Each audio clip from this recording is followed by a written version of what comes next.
Since the triumph of the Islamic Revolution in Iran, the triumph of the Iranian masses in defeating the former pro-Zionist regime, the Islamic Republic of Iran has become the linchpin, the bulwark, and the driving force behind serious and fundamental support for the national liberation cause of the Palestinian people.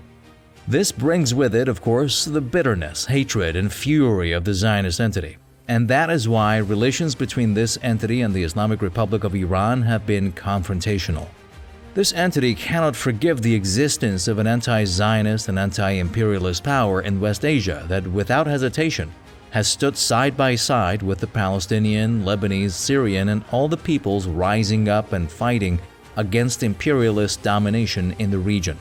There have been various moments, the Zionist entity once again in a thuggish, brutal, gangster-like criminal attitude has launched its missiles and bombs at the Islamic Republic of Iran, Tehran, and other locations, essentially at the places where atomic bombs supposedly exist, which is also irresponsible in every sense, because if there really were atomic bombs, it could lead to tragedy not only for Iran but for the entire region.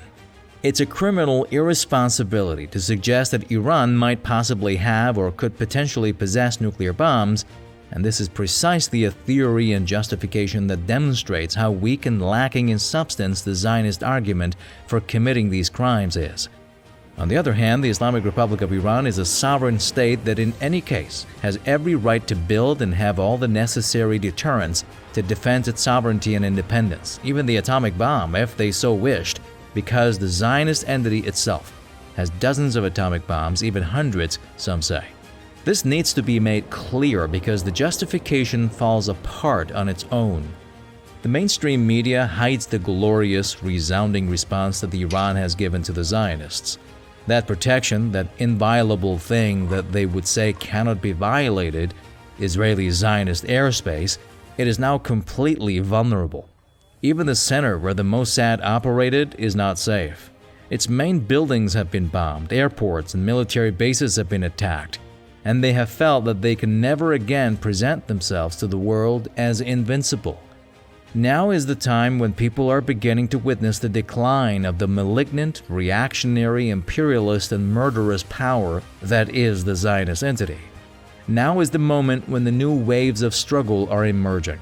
The Zionist entity will never be at peace again, not until its total defeat. This is Black and White. I'm Eduardo Artes.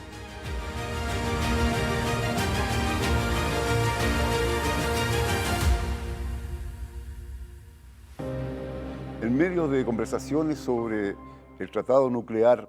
In the middle of negotiations about Iran's nuclear program while trying to resume what was the 2015 agreement, the JCPOA, which was reneged on in 2018 by the former administration of Donald Trump, a sudden, unexpected attack occurred, a precise attack by Zionism on the Islamic Republic of Iran. They claim that it was a preemptive strike. This is reminiscent of the preventive attacks that marked the war against Iraq back in 2003. The Western and hegemonic press has behaved in various ways, sometimes concealing the success Iran has achieved in response to that attack, as Iran has genuinely committed to responding decisively to Zionist aggression. There is little information available, and we know very little. However, to delve deeper into the context of what is happening, the consequences and the parties involved, we're here today in Santiago de Chile with Rodrigo Karmy, who holds a PhD in philosophy and is an academic at the Arab Studies Center of the University of Chile. Rodrigo Karmy, welcome to Black and White. Rodrigo Karmy a nuestro programa Negro y Blanco por Hispan TV.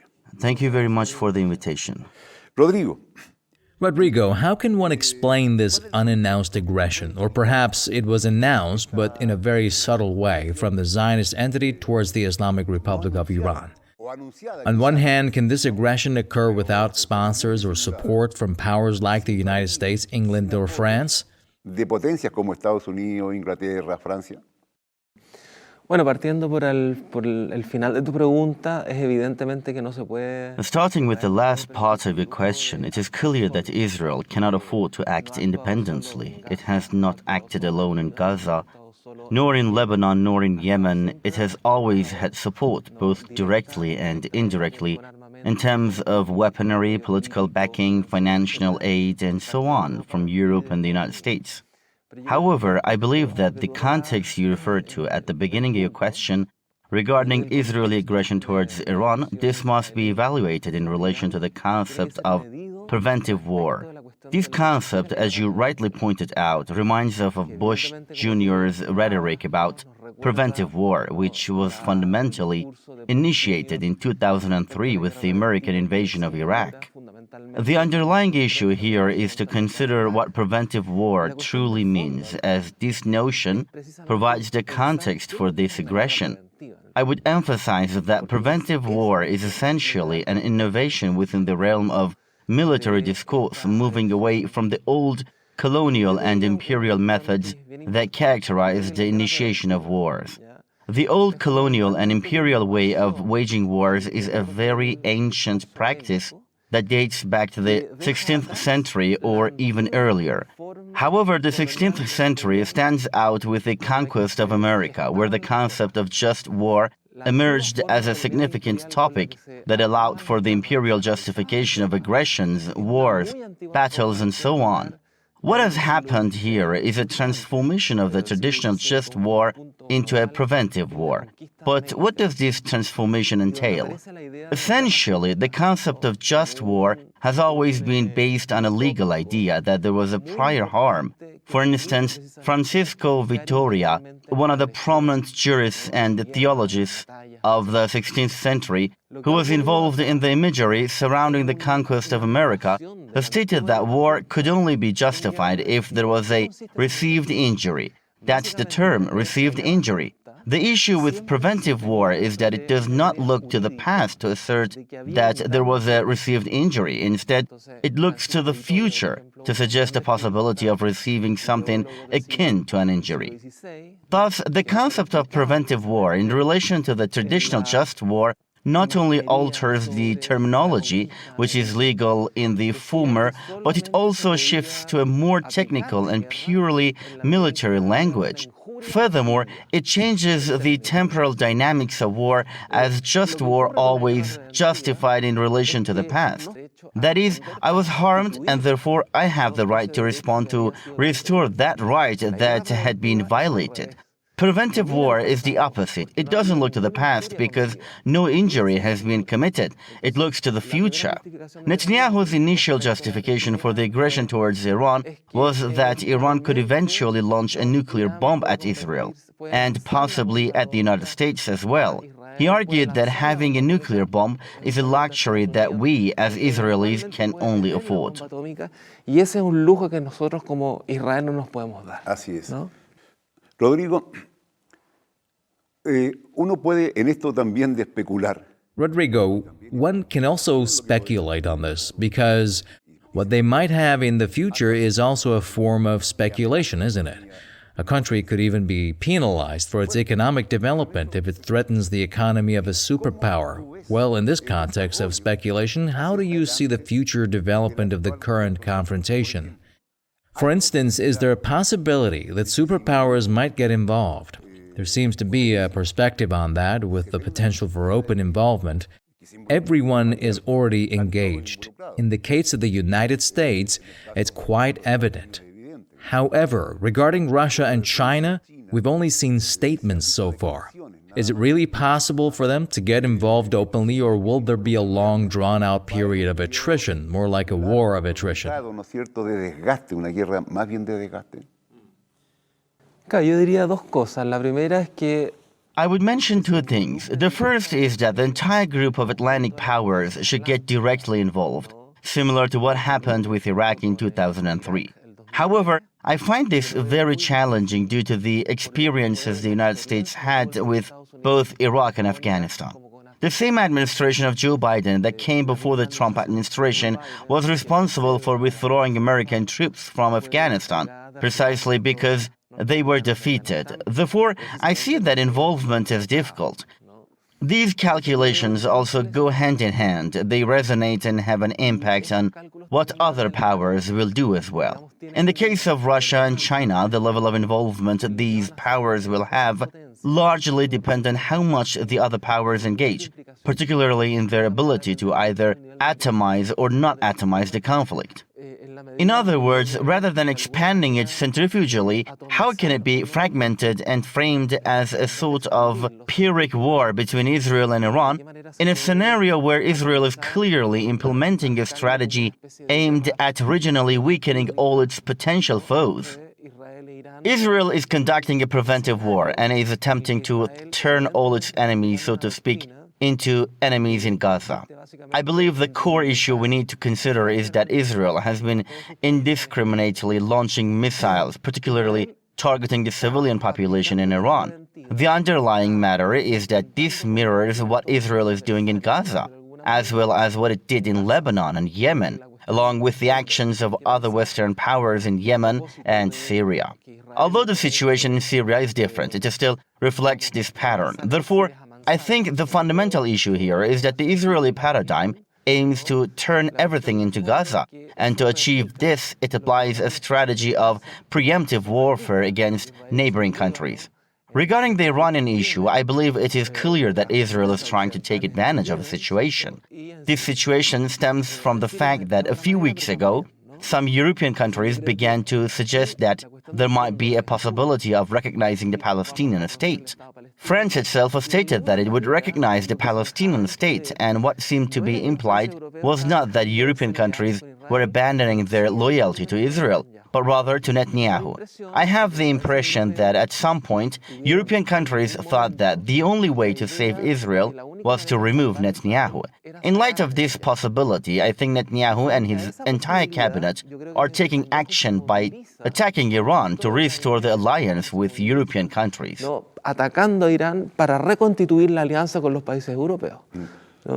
Hay un elemento. Well, the point is that the problem is not Netanyahu. Absolutely. Because after all, we have equally the Zionist labor administrations, even if they disguise themselves as socialists. Exactly. But the response given by Iran seems to be very strong. Has it also revealed weakness in the Israeli entity? En el ente israelita. Sí, yo creo que esa es una cuestión súper interesante que tú colocas, porque Yes, I believe that this is a super interesting point you raise, because not only in Iran's response showcasing Israel's vulnerability, but also the Palestinian uprising on October 7 effectively dismantles the image of invulnerability that Israel had in the eyes of the world. In other words, the fact that Iran can bomb Israel today, and that certain neighborhoods in Tel Aviv resemble in a way Gaza, is fundamentally due to the Palestinian resistance having opened the door to questioning the Zionist invulnerability. quedó completamente en entredicho.